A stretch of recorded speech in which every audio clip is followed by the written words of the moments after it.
was Thanks, you Eric. or if it was. Hospital hamburger. Yeah, I told Guy my in wife, the I said, you're end, gonna I go forget get his name, it. George. No, I'm not- bad. He must be Kyle. Not eating Yes, Jeff Beachy. See you again.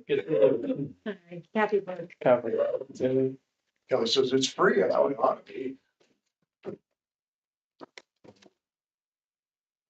Was that your office right out there? Yeah, Okay, so it's town manager, but then I saw Jim.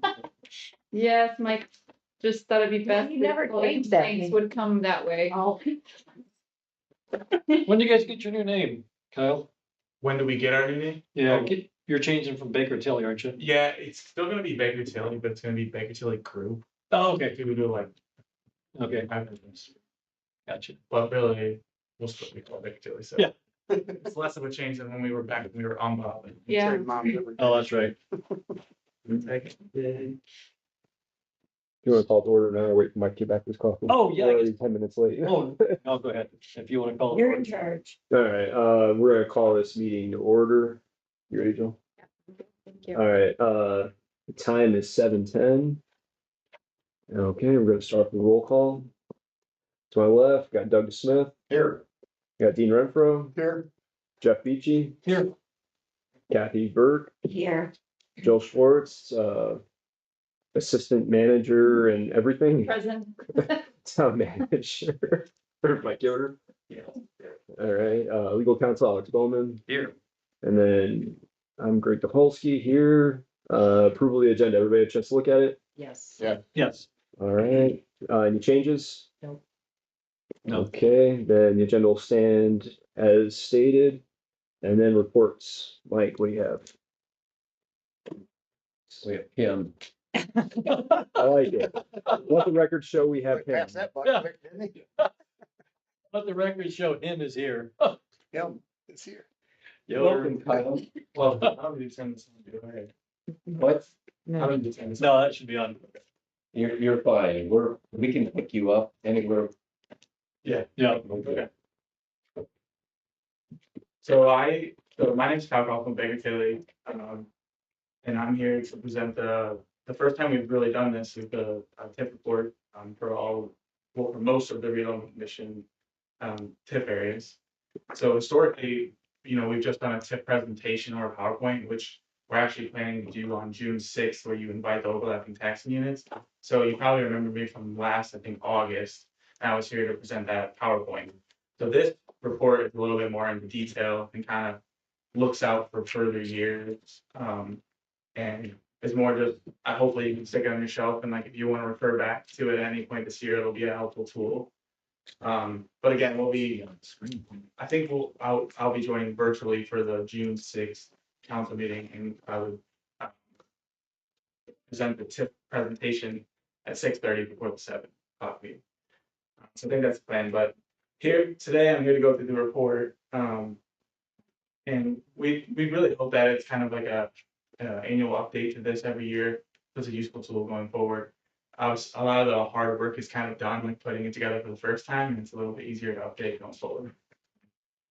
So we can just skip to the table of contents. It's like put the tape in, but it's not numbered.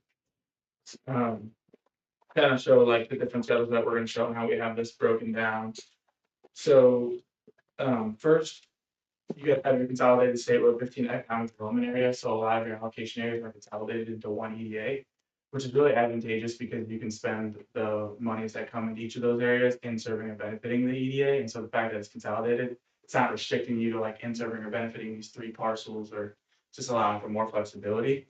So I will go through the South State Road 15 allocation area first, get into the Seahawk allocation area, and then the newer areas, Valmont, Newmark, and Door Industries allocation area, and Rail Park allocation area.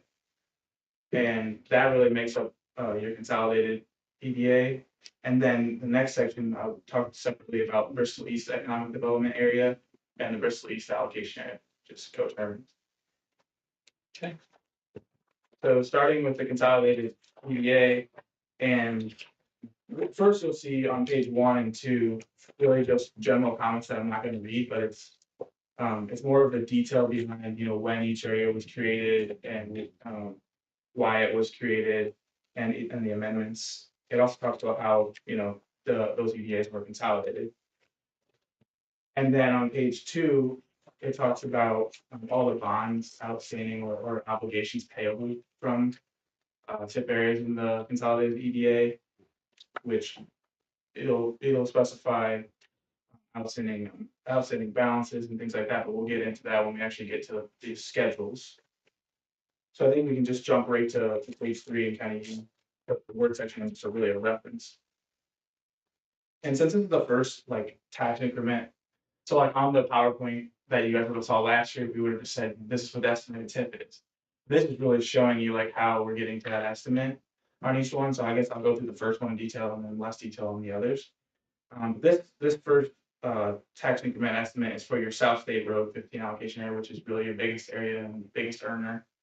So the net assessed value for tax payable year 2024, which means that it was assessed January 1 of 23, is 109 million. But the base assessed value, which that area was created in 2008, so the assessed value at that time, with consideration that there's one adjustment to the basis value every year due to just trending values. So it's really, but that basis value at that time 45 million. So really over that's 15 years, the assessed value has increased by like 63 million due to real growth, whether that's construction or like a change in tax status, like the property goes from exempt to taxable. But that's increased 63 million, which is good because that's going to result in TIF revenues that you can use for projects and financings. So that times the tax rate, which actually it nets out the referendum because the referendum continues to go through the school and it's pulled out of the tax rate. Your estimated tax increment for South State Road is about 1.4 million. There's just a tiny bit of circuit breaker, which footnote 3 kind of explains the different caps you have there. But the estimated tax increment for 2024 is about 1.4 million for South State Road 15 on its own. And then there are a couple obligations that are currently being paid from South State Road 15. One of them is the interlocal agreement for road funding, which was originally issued in the amount of 3 million. But you can see here that there's 600. I'm on page 4. You can see here that 650,000 outstanding. And Mike's been kind of tracking this on his own too, and so I've been working with him. But basically, on this one, according to the amended interlocal agreement, the 200,000 is due semi-annually. So we've kind of estimated, when the payoff would be, which we're estimating January 31, January of 2026. Just taking that $200,000 semi-annually until that balance is paid off. So question for you, Kyle. So when it comes to finance numbers, I like it in very simple layman's terms, Yeah. right? So if I walk through page 3, so we created this TIF area. Yep. In 2008, was it? Yes. Okay, so in 2008, the assessed value of that TIF area was 45 million. It was actually lower. Okay. Because one time a year, so actually we're about to start this process when county rules AVs. But there's a neutral factor that gets applied to the base assessed value once a year, and that factor is applied to account for trending. Okay. So obviously, there's been some trending from 2008 till now. So Yep. I don't know what that number was back in 2008. Okay. But the trending is all about the base increase. So Okay. really the difference here is just like the real growth. Okay, Yeah. So it was the net assessed value in 2008 was something less than 45 million. Let's put it that way. Yes. Okay. Because of the trending, but I just don't know how much. Yeah. trending's happened. Yeah, and as of January 1st last year, the net assessed value of that same property is now 109 million, correct? Yeah, all the Okay. parcels. Yep, so $63 million of that is what's in the TIF area, and we get the revenues from that 63 million, correct? Yes. Okay, and at that tax rate of 227, Yes. okay, Which is a little bit short of the town's tax rate because the referendum is not accounted for tip. okay, So, okay. So again, I just like to learn, I like Yeah, to yeah. And then the talk through it and Yeah, understand yeah. it better in my head. Yep. And Okay. sometimes I go fast because I just a bit like been going through it a lot. So, but the circuit breaker and then the circuit breaker here of 440. So really, I mean, the tax rate's about just over $2. And what that's kind of saying is it's probably there's a lot of 3%, probably there's a lot of commercial or industrial in this area. So there's not a lot of like 2%, which is agriculture or apartments that's limited to 2% or homes. We can't collect loans in this area, so that's why the circuit breaker is not huge. Right. With your tax rate being under the 3% cap. So instead of that tax rate for the 63 million going into the general fund, Yeah. it gets deposited into our TIF account, correct? And then we Yeah. use that money for economic development. Yes. However, if this wasn't TIF, it wouldn't necessarily, it's not like a 1-to-1 ratio, like there'd be 63 million more for the budget. Because, you have like maximum growth quotient of 4 that you can increase, so there, it would more than likely, if this 63 million wasn't in the TIF. It could result, like if it was to end now, it would result in a lower tax rate, not so much new money. Okay. Yeah. Gotcha, thank you. So usable money, can you figure out what you're saying here? Yeah. Is 63 million or the 1,443,000? 1,143,000. That's our usable money. Yeah, Yeah. that's our usable money, yep, Okay. yep. Okay. That's what it The is. assessed value. Yeah, that's what the assessed value Right. increase This is to. what we get. out of That's what we get out of it. Yep. And then now we'll increase once some of the Abatements, abatements go away, right? does your net assessed value include those abatements on this page yet? So this estimate, we are showing a couple of abatements in Bristol, or an abatement in Bristol East. This doesn't have any abatements in it, so if we were to show abatement roll off in here, this is really the conservative estimate. So if there are, abatements roll off, really this value is just gonna increase over time. Okay, Yeah. Right, that explains it for me, thank you. and then page 4 is just the obligations Yeah. Oh, to that TIF area. Yeah. Okay. Yeah, And that's what we owe, right? yes. Yes, Yeah. yep, Well, yeah, page 4 is just the one out there. Yes. So, and then the next page, page 5, is the other obligation, which is actually a pledge of annual appropriations or general revenues, but historically you guys have used South State Road TIF because they're earning a lot of money in that area. So this bond was issued to refinance the municipal complex loan, and it was refinanced in 2021. The original par amount at the time of issuance was 2,186,000, and currently outstanding is 1,752,000, as you can see at the top in the principal stating. okay, Pretty low interest rate considering today's terms, 1.31, so that's good. Yeah. Kind of right before all the rate increases started happening. yeah, now the decimal point's about one place to the right. Yeah, yeah. We did pretty good on that year, yeah. Yes, we did. And you can see, principal and interest. The annual payments for this obligation is about 245,000. Okay. And it matures on August 1st, 2031. There'll be some better pages coming up that kind of show everything together. Yeah. So that 245 and stuff, that gets paid out of that million. Yeah. Yeah, the 1,000,004. Yeah, So that comes off the top right there. Yeah. That and also the monies on page 4, mhm. the 400,000 and 286. Oh, that's right, yeah, those two. Which it's a two. You'll kind of see that on page 6. So this is the No, comparison of estimated tax increment and obligations. So you see on the far left, estimated South State Road 15 tax increment of 1.4 million. And then we're conservative, keeping that the same going forward, really you'd expect it to increase. And then with the interlocal agreement there, you can see those payments for the next 2 years, for that drops off and it's fully paid off. And then you can see the general revenue bonds until 2021 that I just showed you, those 246,000 around payments there.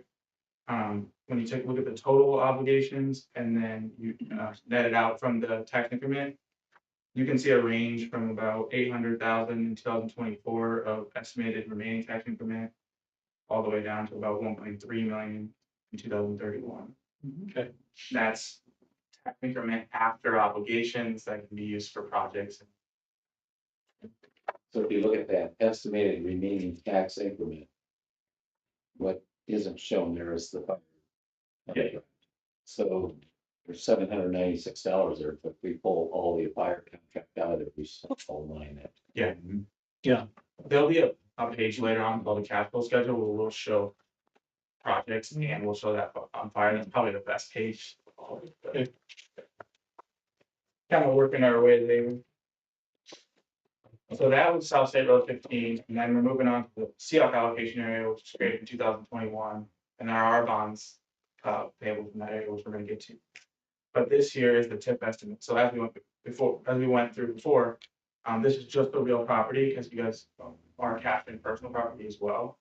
That's payable to the bond, but the net asset value in 2024, or for tax payable 2024 is around 33.7 million. There's zero basis value when this area was created in 2021 before the construction. And if you take that times the same tax rate from the other page, you wind up with 767,000 tax increment, 2024. And that's fully constructed, so I don't envision it, going a whole bunch more. Okay, and where's the Seahawk? Which one is the Seahawk? MJB, Okay, that's what I thought. Is Smith Ready Mix and them in the same one, or is that? MJB and Great Lakes and I think Smith is in it? I think it may be. There's at least 3 parcels. Yeah, It didn't include Vandalay, did it? Or whatever that, What that is, the name of it now, James, I forgot what they call yeah. it. and one thing we can maybe add to this that would be even better, put some maps in here. Maybe we'll kind of keep improving it. Yeah. So pay for maps. Guess not, huh? What? I didn't pay for maps. It didn't seem like it. What's that? Did they ask a tax abatement for that? Yeah. Which one? The big one that was Vandalay. Vandalay? Whatever it is now. Soaring rail, what about it? Sorry, that's Did they get an abatement? No. Didn't think so. That's Okay, another so there's one no area available. we'll forget to- So that one, we get everything right now. And the Seahawk, as I was talking with Mike, the Seahawk or MJB technically has a 5-year abatement for real and personal, but they haven't been in the CF1. It's kind of counterintuitive because they're getting bond payments, which I'm gonna talk about next. So they get their taxes back via the bond payments, to then have a property tax abatement, it kind of goes against it, so. Yeah, if they take the abatement, it lowers the revenue in the TIF, Yeah. which lowers their payment Yeah. back to themselves. Yeah. You don't usually see both of those happening, but I think the. We're a liberal thinking, Yeah, creative thinkers. yes. Not liberal, creative. Great. Yeah, don't say liberal. Don't get started. Sorry. I was thinking of a different context. And then page 8 is looking at the personal property, because the kind of movable equipment that's self-assessed by the company is also collected as TIF and paid back for bond payments as well. So, which I'll talk about that pledge soon, but you can see here, starting in 2024, this one kind of moves around more, just the way personal property works is it's being depreciated down to a floor, and it's kind of a complicated calculation, but for 2024, if you take the assessed value and assume that, they don't capture the abatement, times the tax rate in 2024, you see around 47,000 taxes from personal property, on top of the real property you just had on the last page. And then in 2025, going up to 92,000, and then 2026 down to 86,000, and working its way down to really the 30% floor of that equipment, which is going to generate around 55,000 tax.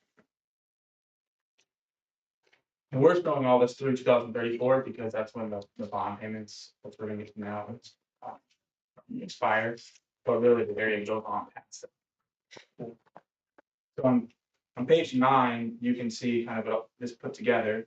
You have your real property in column 1, your personal property in column 2, and then your total tax increment in the third column. And then off to the right, we show the tax increment allocation, because the bonds, which we're going to get to next, are payable from 80% of real property tax increment and 100% of personal property. So the redevelopment commission is even now keeping 20% of real property. And so the pledge technically to the bonds is that second to the right column, ranging from 661,000 to 706,000 a year. But the non-pledge tax increment that we're estimating to come back to the RDC is around 150,000. And that goes, all the collections go into the Seahawk allocation fund, but only, the 80% of real and the 100% personal goes to the bond. The Seahawk allocation area sunsets on October 28th, 2046, which is 25 years from the issuance of the 2021 bonds. But as you'll see on the next page, page 10, the bonds are estimated to expire in August of 2034.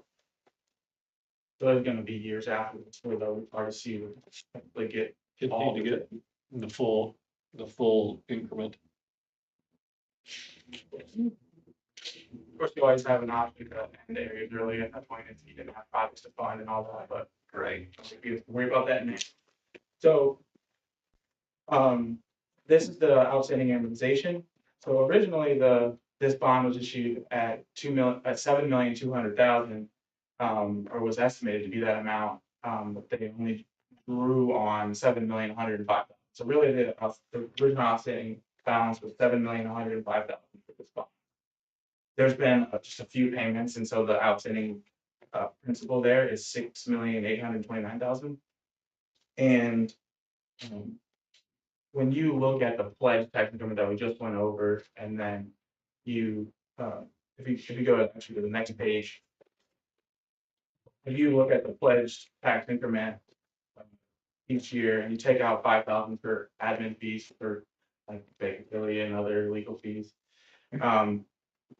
and the trustee fees, then you have, we've basically structured this, we've updated this just, when we were putting this report together to really estimate what those payments are gonna be, like what that 80% of real and 100 personal property is gonna be each payment. And this is the structure we came up to. And it's just illustrating, when you're gonna pay that 6.8 million off, and it'll be, estimated to be paid off by August 1st, 2034. Something, just a question or a comment more, so. Yep. That might be helpful on page 10. Yep. And it was on the other, and same page for the other ones. But as of 8/1/24, the principal outstanding is 6.82 million. It'd be nice to see, because you mentioned what the original balance, what the original bond was. Yeah. It'd be nice if we could note that somewhere on this page. Yeah. So that, if somebody says, well, what's the original bond amount? Yeah. Because let's say we get down to, August of 29 and it's 3.4 million. Then somebody says, well, what? Council says, well, what was the original bond amount? It'd be nice to have that on here. Yeah. And I could put it in a note. Okay. On it, that's really a good idea, and it is in the general comments in the beginning if you had to look back, but I Oh, okay. have it on this page too. Okay, thank you. So recall, they did look, it's NJB and Great Lakes on Real Park Drive. Those are the two parcels. Okay, Seahawk. okay, thank you, John. Parcels included? The one where they, place the thing? Well, it's not. MJB and, Great Lakes. Yeah, On Real- Rail side. That's the only two.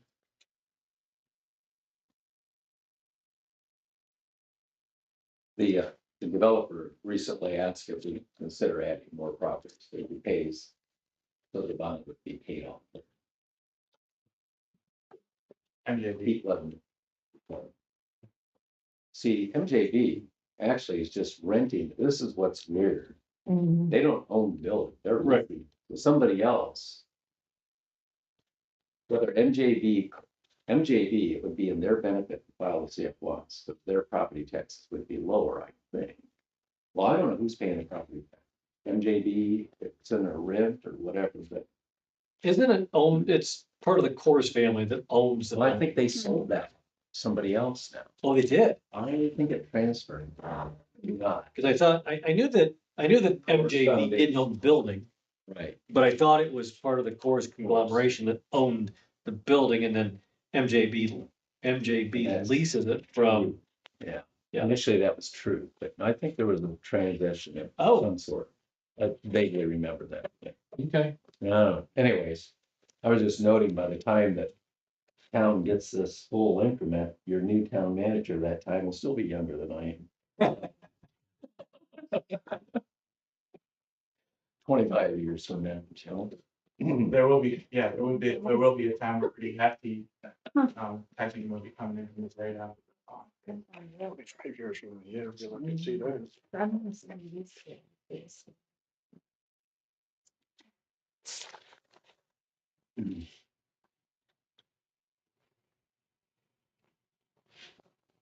And then, that's really the COP allocation area, or MJB. Then the next page, we're moving into Valmont, Newmark, and Thor Industries, which actually drove past on the way here. But this schedule is a little bit, yeah, it's kind of small font, but it's dragged out because there's a 7-year abatement on that property, so it is it is now 100, like as of January 1, 2024, pay 25, which the property record cards, like similar to where she's at, came out, and so we're able to see what the gross assessed value of the parcel is for as of January of this year from pay 25. So we've implemented that into our estimates just recently, getting access to that. So for pay 25 on this Valmont, the buildings are 100% assessed. And with that, I guess we'll start with 2024, but the total net assessed value for 2024 is about 8.9 million, and the basic assessed value was just under 3 million. So we're capturing 6 million of assessed value and about 137,000 tax increment in 2024. You'll see the number jump from 137,000 to 230,000 in 2025 as the buildings are fully assessed now. So it's really just the construction that's leading to that. For one of the parcels owned by Valmont, it has a 7-year property tax abatement that's declining. And you can see the abatement percentages in the footnote 2, 100%, 85% in year 2, 71% in year 3, 57%, and so on. And so we're showing that 7-year span of that set value coming on as the abatement falls off. And so the like kind of max, the potential is 2032, holding other things constant. As soon as that abatement rolls off, we estimate around 359,000 for tax increment from this area. To kind of work, the abatement is really adjusting it from 230,000 to 359,000.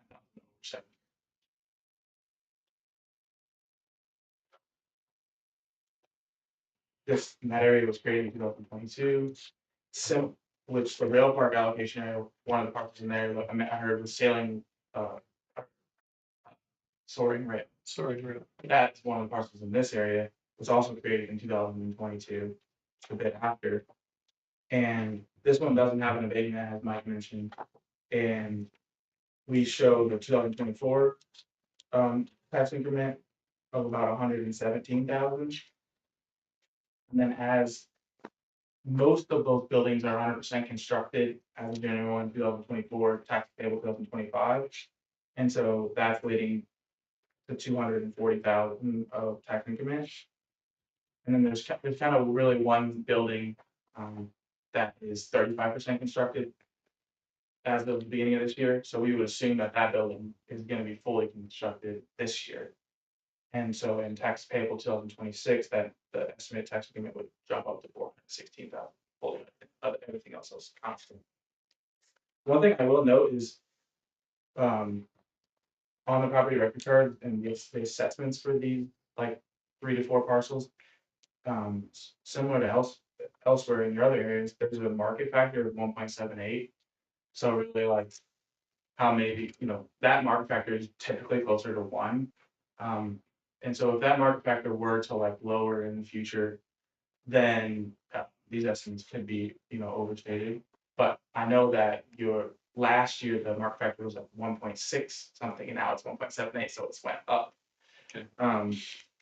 Which really, it's kind of I don't know if I can really explain it, but it has to do a lot with like the location. And they kind of use that factor to apply to it, depending on where it is. Okay. The real park allocation area, and as well as the Valmont, which we just went over, is will sunset 25 years from the first application. So really, both of those areas don't have expirations because they're working with bonds. Okay. So page 14 looks at the estimated annual combined tax increment of all four of the allocation areas that we've looked at so far. So you can see in 2024, estimated tax increment of all that combined, of all the areas combined, about 2.5 million. But after the abatement rolls off in Valmont, you can see it go all the way up to about $3 million a year. This is just revenue, though, not taking into consideration bond payments and all that. Yeah. And you can see this is, it shows you, when South State Road 15 allocation area would drop off, shows you when Seahawk would drop off, and we didn't go beyond 2047, but technically Valmont and Rail Park don't have an expiration.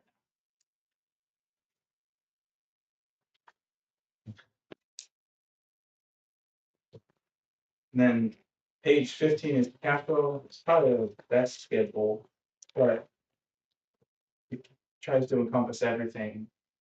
So it starts with your estimated tax agreement in your South State Road 15 area. It takes out the interlocal agreement payments. It takes out the 2021 debt service payments. And then we then add in the Seahawk tax increment and subtract out the bond payments for that area. We then add in the Valmont and Rail Park TIF estimates. And then you get to the line that says estimated tax increment remaining.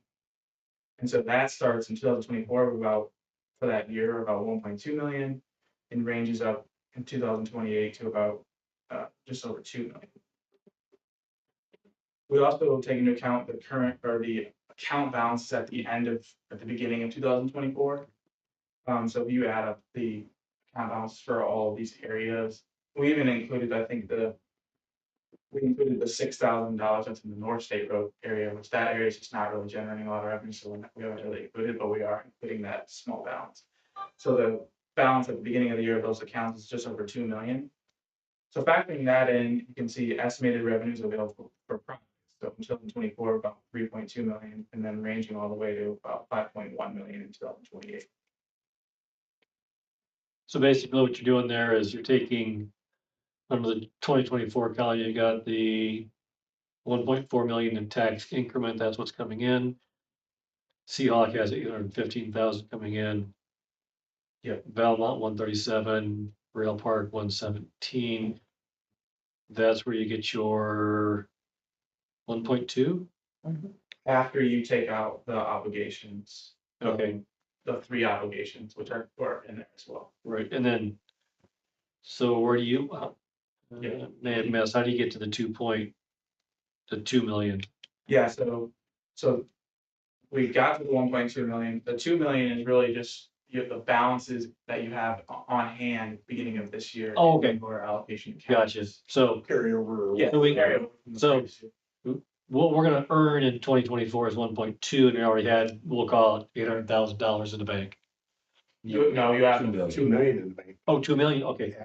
That's right. Oh, okay, so, okay, 3 million, 3.2, gotcha, okay, okay. That's thank- after payments, but not after debt payments, but not taking into account projects yet. Gotcha, okay. Thank you. So really after debt payments, you have 3.2 million for projects. As an estimate. And then this is where, the estimated project expenditures kind of want it to be a working document. Obviously, Mike helped a lot with this piece of it. Yeah. And we try to illustrate the projects that we know about. And we also put the fire protection contract costs on here and have those increasing. But you can see business route purchase, the Main Street property for bridge, Main Street lighting and other improvements on here. And the fire protection contract cost, 700,000 and increasing. And then we've slated 300,000 for professional services and other miscellaneous projects. I think this is probably the hardest piece of it is knowing, 3 years out what projects you're going to be working on. This is kind of showing you, hey, when do you have flexibility to bring on another project financially?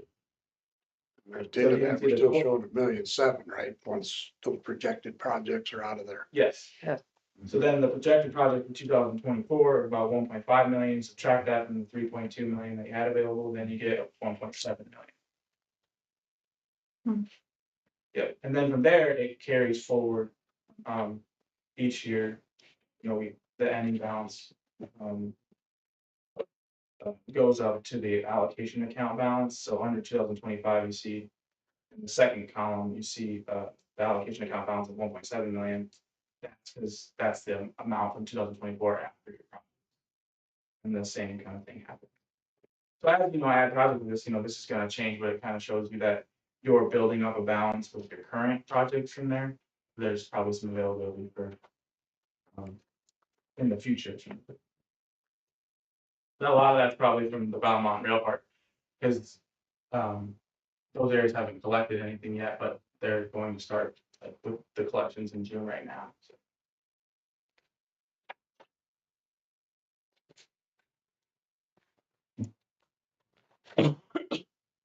And then page 16, we just showed the historical collections back to 2020 of each area, so you can see how South State Road tip has increased in the past.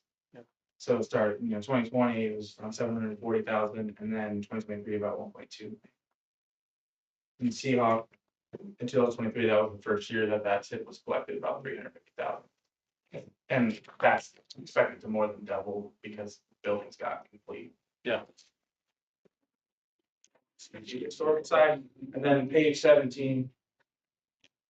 Thanks, Jill, for sending these balances. So these are the current account balances that we pulled. You can see that balance we got them sometime in May. But you can see the South State Road 15 has about 1.3 million in it currently.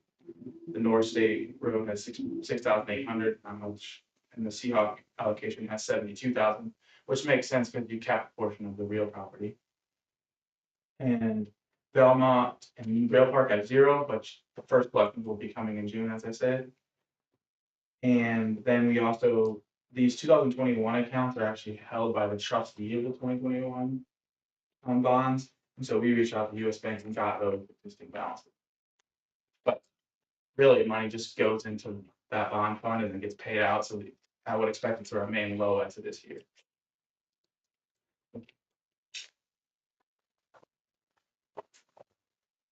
And then, so that's the consolidated EDA.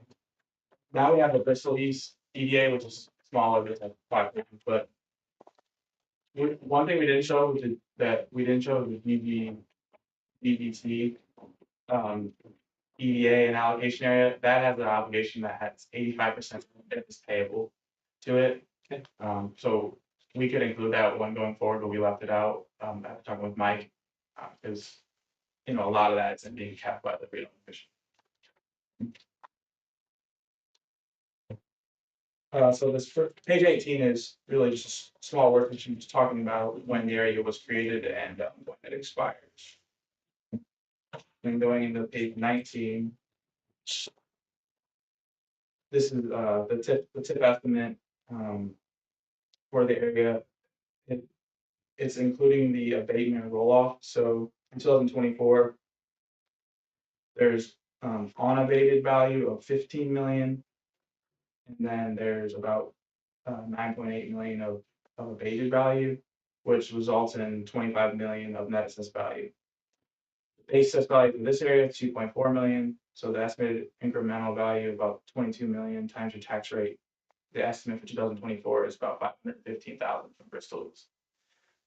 As those two abatements that you see there roll off completely by 2026, we estimate the tip to go up to 591,000. Not assuming any other increase besides the abatements rolling off. Who was the Pretty N and healthy. D? Who's N and D? What was that one? Yeah, it's talent. Talon, Talon, Oh, Talon. it's Alpha, it's the owners. The N and D are the first names of the people. It's always tricky because the taxpayer name that we see sometimes doesn't match with like Yeah. whole company. Yeah.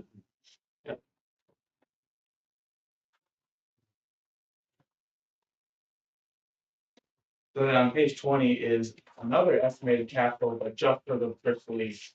So you see the estimated tax increment starting at 515,000 in 2024.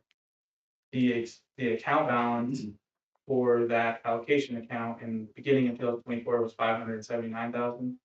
You add those two together, you get over $1 million of estimated revenues available for projects.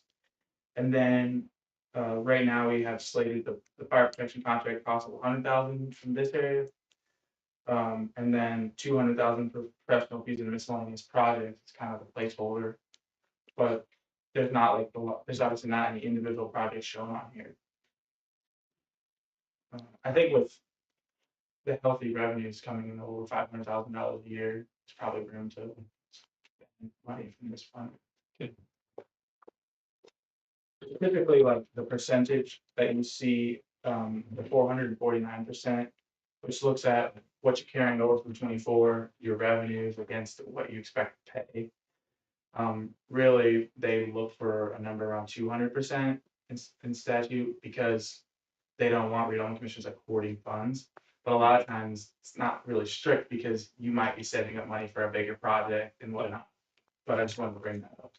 So is our fire protection coming out of two different TIFs then? Mhm. There's a 700 and now 100, so it's Yeah. 800,000 there. Oh, it's Well, um, this year, 600 out there and 100 go up there, but yeah, we just, who knows what it'll be. So our new commercial sign comes out of this one and new, Where does the money come for the truck that come out of? what truck? General obligation bond. You fire Oh, department, general application bond. yeah, go bond. Oh, okay.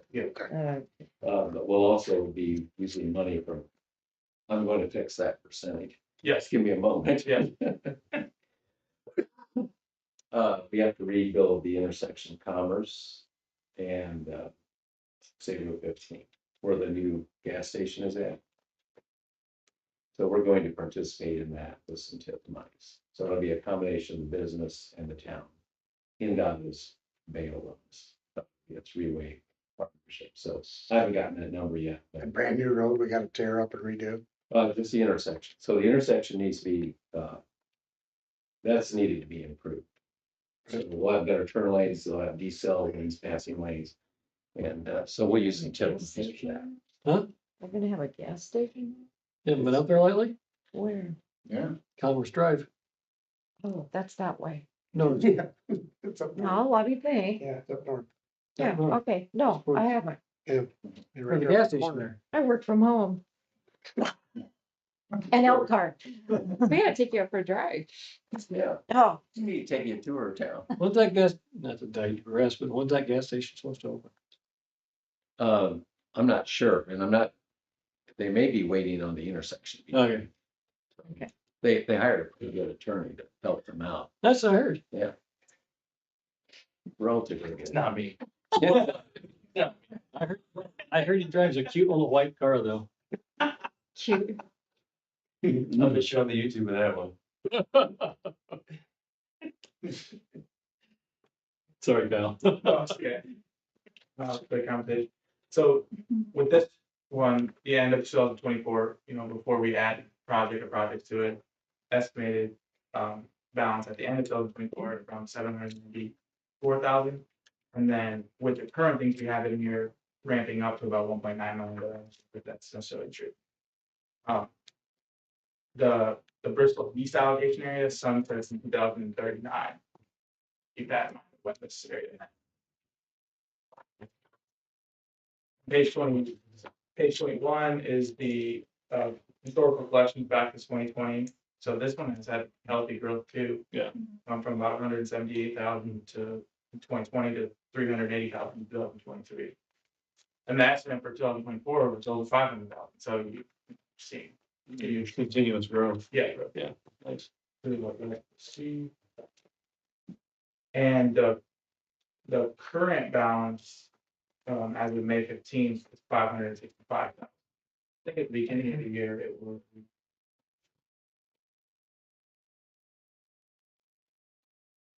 I guess it was very similar at the beginning of the year, which makes sense because you haven't had a good collection.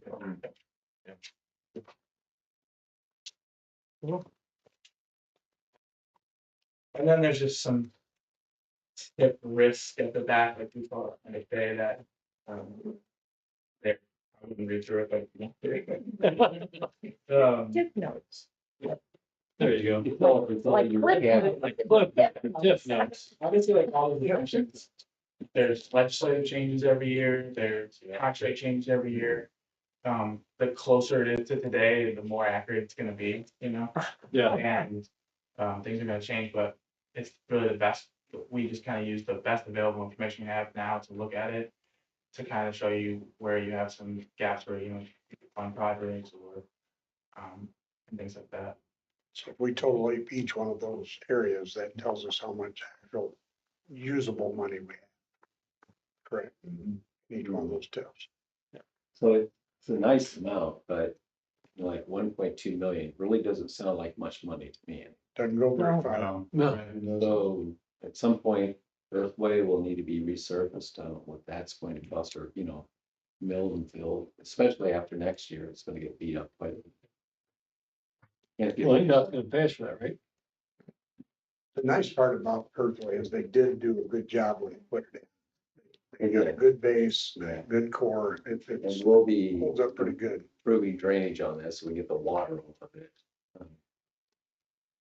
So the other thing is we've got $1 million allocated for downtown for the lights. We're getting close to getting that cost, what these new lights will cost, see if that's close. But there's lots of other opportunities for us to, you know, utilize those monies in downtown, but. So we're looking at these police salaries. We can pull police salaries out of our tip as well. So just like we do our fire protection, we can pull PD out. We need to be looking at a street department building too. Yes, That should be and that's, coming up as a priority. yeah, so that'll be part of the negotiation with Bontrager, see if that's available. If not, we may use one of those 3 empty parcels. Yes, that's in the back of my mind as well. And, you know, that'll ramp up to, I don't know, what, 800,000, 500,000, could be an expensive building. Probably more. Yeah, probably more. Well, I don't remember what the square footage of the blueprint I gave, I don't remember. Yeah, I know, So it's uh, adequate for future. so it's pretty good in my mind. We've got pretty good balances right now, but I see a lot of potential obligations. So if we get the fire territory thing figured out, man, look at all those dollars. We'd have to really make some nice improvements. Yeah, I think the Valmont and rail part really help, you know, with the future potential. yeah, yeah, some pretty good, pretty substantial numbers. Downtown housing, we wanted to put some incentive dollars towards residential and, you know, on Depot Street. Yes, these would be some sources. Yeah, you can also create a housing allocation area, but instead of having a 25-year term from, issuance of bond, it's 20 years. Terms shorter, but, and homes don't collect as much because they're limited, the circuit breaker's 1%. 1%, of yeah. value. But if there's enough homes and there's like, you know, a big build, we do work on a lot of housing tip areas. And if there's a way to just fund it from just the homes being built back to the developer, that's probably the best, but a lot of other times you have to kind of throw in a little bit of other tips maybe to make it work too, if it's a priority of the town. We got some cool projects, cool ideas, but we need to solve police and fire. Yeah. Without using TIF. And I mean, the police issue, so, cause I think you guys were talking about that before I came in, but we see like the salary issues, I've seen that probably 5 times in the last 3 months at a different municipality, so, you know, it's across the state. Yeah. But that is kind of a recent change that you can use TIF for fire and police operational. So, but it's always a little bit risky because TIF is eventually going to expire, and so then if you start relying on it, so it's something to keep in mind, start relying on it, it's not like the general fund that kind of keeps Right. going. So somewhere down the line, you get this. So it might be more of a temporary fix, but Yeah. at some point, It's like relying on your bonus at work. yeah. Don't do that. Robin, Rely on your salary and bank your bonus. No, you Robin, gotta sell the Robin, court Peter, debt when it pay comes Paul. through. robbing people to pay Paul. You said operational. Like you could use it for their operations, Yeah. Or just not salaries? Cause at one point it was capital. So like fire truck, stuff like that, but then it's operational. It was- So TIF can be used for salaries or can't? It can. Can, Yeah. okay. For fire employees. Yes. Alright. Any other questions? The only, the last thing I'll say is just the other requirements for the rest of kind of the year. So a lot of them kind of already happened, like the 8/15 board. And then this isn't really a requirement, this is kind of added, but the presentation that, that's gonna be at the June 6th meeting at 6:30.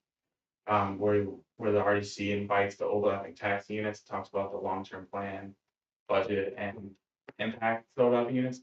This really has everything but the impact, but the PowerPoint will be a summary of this with a little bit of impact size at the back to meet that third requirement. And I think I'll be joining virtually to do that, if that's okay, on the 6th. And then from there, we work with the counties to do a neutralization process, which is adjusting that basis value once a year for trending. So that way the tip is only capturing like real growth construction. And so we'll work through that usually by August 1st. And then that's kind of the last requirement is new, which is a spending plan. For the commission, and that's due by December 1st of this year. It's the first time it's ever been due. We're waiting for guidance from the DOTF on what that needs to look like. It's taking a while, but I think, we'll be kind of leading the charge too, which is how we want to handle this. I think, we're having calls internally, just trying to prepare for that now. The idea is, this is really a good start to it, so a lot of the work I think is done. And then trying to keep it as vague as possible, like big buckets, so you're not limiting yourself where, oh, I wanted to spend money on this project, but I can't because it wasn't in my spending. Yeah. And so hopefully we can use language like for projects in the economic development area. And I think that legal counsel, and other bond counsel maybe would have to get involved to kind of make sure we're meeting guidelines, but in the statute, it's just very vague. And so I think it's gonna be for interpretation. That'll be kind of one added thing that this will kind of flow into. We'll have more guidance coming. Our budget will match the vagueness of the statute. Yes. That's really all. Alright, thanks, Kyle. Yeah, very informative, thank you. Yes. Alright, anything else? Motion we adjourn. Okay, got a motion, Kathy, to adjourn. Do I have a second? Second it? Second by Jeff. All in favor? Aye. Good.